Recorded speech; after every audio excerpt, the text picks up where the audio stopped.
Bienvenue sur ma chaîne YouTube. Aujourd'hui, je vais utiliser un filtre de Gmic. Donc, il s'agit de Shapeise. Donc, si vous trouvez l'effet réussi, je vous mets avant-après. Donc, ça, c'était avant. Et là, c'est après. Donc, si vous trouvez l'effet réussi, je vous remercie de me mettre un pouce vers le haut et de me laisser un commentaire. N'hésitez pas également à vous abonner pour voir d'autres contenus de ce genre. Et sur ce, je vous souhaite un bon visionnage. C'est parti. Donc, j'ai téléchargé, j'ai récupéré cette image sur Pixabay. Je vais dans le menu filtre et je vais lancer le greffon Gmic Qt qui est gratuit. Je vous mets le lien dans la description pour l'installer dans GIMP. Ensuite, je vais aller sur le filtre Shapeise.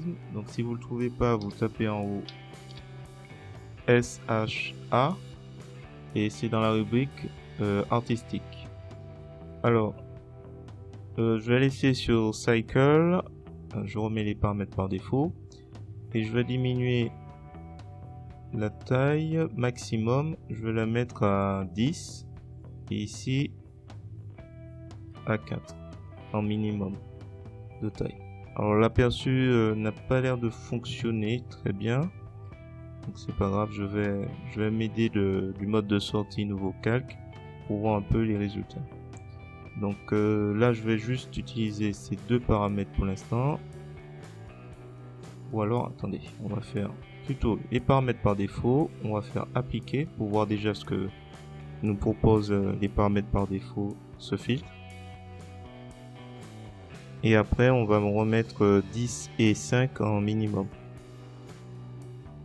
L'idée c'est d'obtenir des cercles suffisamment petits, voilà, pour que le visage soit un peu plus net. Donc là minimum je vais remettre comme tout à l'heure 10 s'il veut bien, et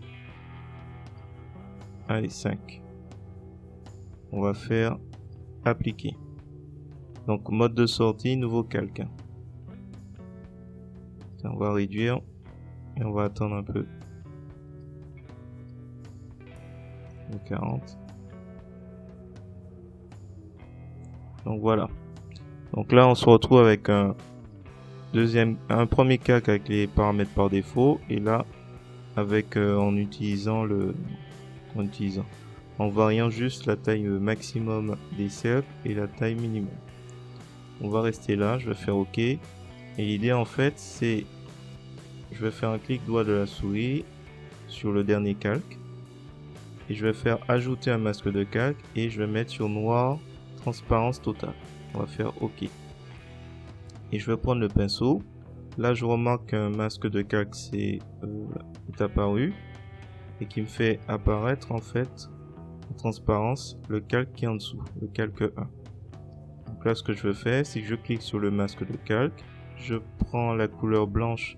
Donc si vous êtes comme ça, couleur blanche en premier plan, et après j'utilise le pinceau 25 en dureté, donc la brosse 25. Donc il faudra, si vous n'avez pas l'option de l'outil, les options de l'outil, il faudra ajouter ici. Vous cliquez sur configurer l'onglet, ajouter un onglet, option de l'outil. Comme ça, on peut régler. Alors, je suis bien sur le masque de calque. Le premier plan, c'est du blanc et je le passe. Ça me permet de faire apparaître le visage qui est un peu plus détaillé du fait de la taille des cercles qui est plus réduite. Donc là par exemple,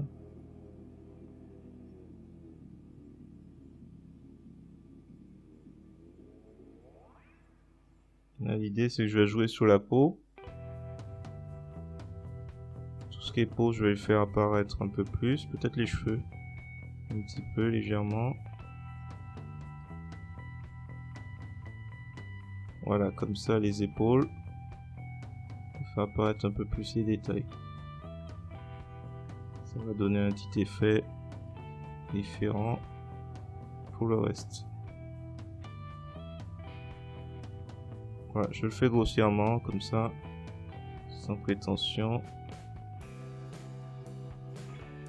fait un petit peu.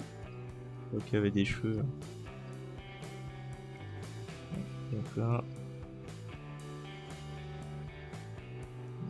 on va juste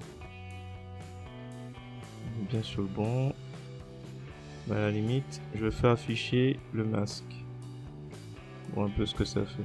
On voit bien que j'ai oublié une petite zone. Voilà, c'est un peu mieux. Alors, la question c'est est-ce qu'on va... hop. Est-ce qu'on va toucher aux cheveux? On est bien sur du blanc, on est bien sur le masque de calque.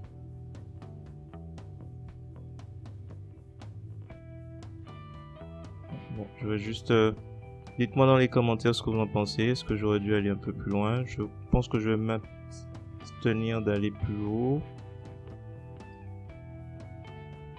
Là, si on fait les cheveux... Ouais. Bon, ben, ça a l'air de bien donner quand même.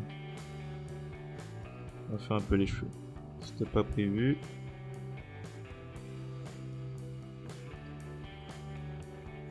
Donc là, c'est permettre par défaut et on va rester sur ça. Rien ne nous empêche de générer à nouveau un calque avec le filtre et puis s'amuser à faire des ronds différents avec pour le chapeau. Voilà, je vais m'arrêter là.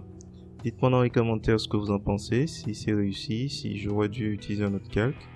Et sinon, je vous remercie de cliquer sur la cloche si vous voulez voir ne pas rater les prochaines vidéos. Et sur ce, je vous dis à bientôt.